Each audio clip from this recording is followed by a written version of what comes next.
성장을 공유하는 미래의 인재들, 여러분 안녕하세요. 오늘도 카네기 행복론 시작해 보도록 하겠습니다. 오늘은 제3부 고민이 습관화되기 전에 물리치는 방법에 대한 얘기이고, 그 첫 번째 이야기 1장은 항상 바쁘게 움직여라 입니다. 나는 수강생이었던 마리온 제이 더글러스 씨와 같이 했던 어느 날 밤을 결코 잊을 수가 없다. 그가 내 강좌를 수강할 때 직접 들려준 이야기이다. 그의 가정에는 연거푸 2번씩이나 커다란 불행이 닥쳤다. 처음에는 5살 난 귀여운 딸을 잃었다. 이들 부부에게는 견딜 수 없는 일이었지만 10개월 후에 다시 딸 하나가 태어났다. 그런데 그 어린 딸마저 생후 닷새 만에 세상을 떠났다. 이 겹친 불행으로 이들 부부는 견딜 수 없는 고통을 겪었다. 그때의 심경을 그는 이렇게 말했다. 전혀 일이 손에 잡히지 않더군요. 잠을 잘 수도 없었고 음식을 먹을 수 없었고 마음의 안정도 찾을 수 없었지요. 저는 완전히 의기를 상실해서 매사에 자신을 잃었습니다. 그는 결국 의사를 찾아갔다. 어떤 의사는 수면제를 주었고 어떤 의사는 여행을 할 것을 권했다. 2가지를 다 해보았지만 효과는 없었다. 그는 또 이렇게 말했다. 제 몸이 커다란 집게에 물려있고 그 양쪽 턱이 점점 죄어드는 것 같았어요. 비탄과 쓰라림, 슬픔에 사로잡힌 적이 있는 사람은 저의 이런 심정을 이해할 수 있을 겁니다. 그런데 하나님께 감사하게도 제게는 아직 4살 난 아들 하나가 남아 있었습니다. 이 녀석이 제 문제를 해결해 주었어요. 어느 날 오후 제가 넋을 잃고 앉아 있는데 아들 녀석이 곁에 와서는 아빠, 보트 만들어줘요 하면서 졸라대는 것이었습니다. 제게 보트 따위는 문제가 아니었습니다. 세상 만사가 다 귀찮았죠. 그러나 아들놈은 막무가내였어요. 결국 제가 지고 말았습니다. 장난감 보트를 만드는데 3시간이 걸렸습니다. 그런데 만드는 동안 새로운 사실을 깨닫게 되었죠. 장난감을 만드는 3시간이 근래 몇 개월 동안 처음으로 맛본 정신적인 휴식이자 평화였던 겁니다. 그렇게 되니까 그때까지의 허탈감에서 벗어나 다른 것들을 생각할 수 있게 되었습니다. 뭔가 몰두할 필요가 있는 일에 전념하는 동안은 고민하고 있을 수 없다는 것을 알게 되었던 거죠. 제 경우에는 보트를 만드는 일이 고민을 몰아내준 것입니다. 항상 바빠야 되겠다는 생각이 들더군요. 다음날 저녁, 저는 온 집안을 돌아보면서 해야 할 일들을 찾아 목록을 만들었습니다. 책장, 계단, 덧문, 들창, 차양, 손잡이 자물쇠, 구멍난 홈통, 수선해야 할 곳이 한두 군데가 아니더군요. 2주일 동안 손봐야 할 일감이 놀랍게도 242건이나 되었습니다.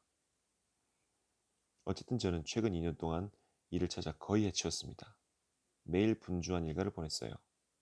지금도 일주일에 2번씩 선생님의 뉴욕 성인 강좌에 출석하고 있지 않습니까? 제가 살고 있는 지역의 시민활동에도 참가하고 있고 교육위원회 의장직도 맡고 있죠.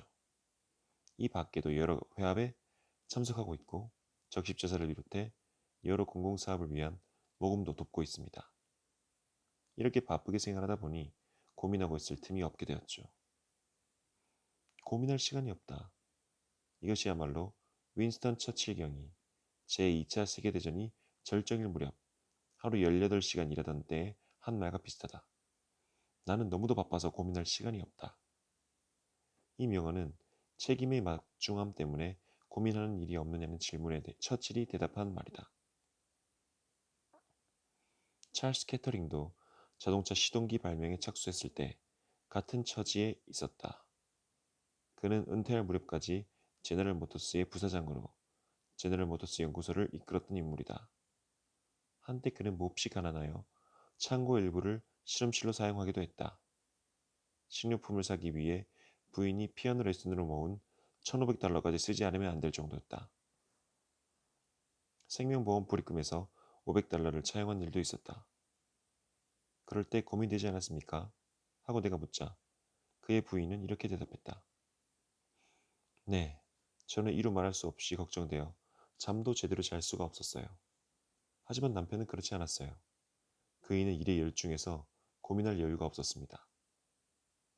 과학자 파스텔르는 도서관과 실험실에서 찾은 평화에 대해서 말했다. 그곳에서, 그곳에서 어떻게 평화를 찾을 수가 있었을까? 도서관과 실험실에 있는 사람은 연구에 몰두하기 때문에 고민할 여유가 없다. 연구에 전념하는 사람 가운데 신경쇠약에 걸리는 이는 거의 없다. 그런 사치스러운 시간이 없기 때문이다. 분주한 일이 불안 해소에 왜 도움이 될까? 이것은 심리학에서 밝혀진 가장 기본적인 법칙이다. 아무리 뛰어난 사람이라도 한 번에 한 가지 이상의 것을 생각하는 것은 불가능하다는 것이다. 믿기 어려우면 실험해 보기로 하자. 지금 당장 의자에 깊숙이 기대 앉아 눈을 감아라. 그리고 자유의 여신상과 내일 아침 하려고 마음먹은 일을 동시에 생각해 보라. 어떤가? 번갈아 한다면 두 가지 일을 생각할 수 있겠지만 한 번에 그렇게 할 수 없다는 것을 알았을 것이다. 이는 감정의 영역에서도 마찬가지다. 한편으로 마음이 내켜하면서 동시에 다른 한편으로 고민에 휘말리기 싫어하는 일은 있을 수 없다. 하나의 감정은 다른 감정을 몰아낸다. 이 단순한 발견으로 전쟁의 와중에서 정신과 군의관들은 기적을 이루었다. 전장에서 무서운 경험에 짓눌려 후송된 장병들에게는 대체로 신경쇠약증이란 진단이 내려지는데 군의관들은 그들을 분주하게 만드는 것을 가장 좋은 치료법으로 보았다. 정신 이상을 일으킨 사람들에게는 잠자는 시간을 빼고 계속 활동하게 만드는 것이 처방이었다. 낚시, 사냥, 야구, 골프, 사진 찍기, 정원 가꾸기, 댄스 등 주로 5개 활동이 주종을 이뤘다. 지난날에 괴로웠던 일들을 곰곰이 생각할 여유를 주지 않기 위해서였다.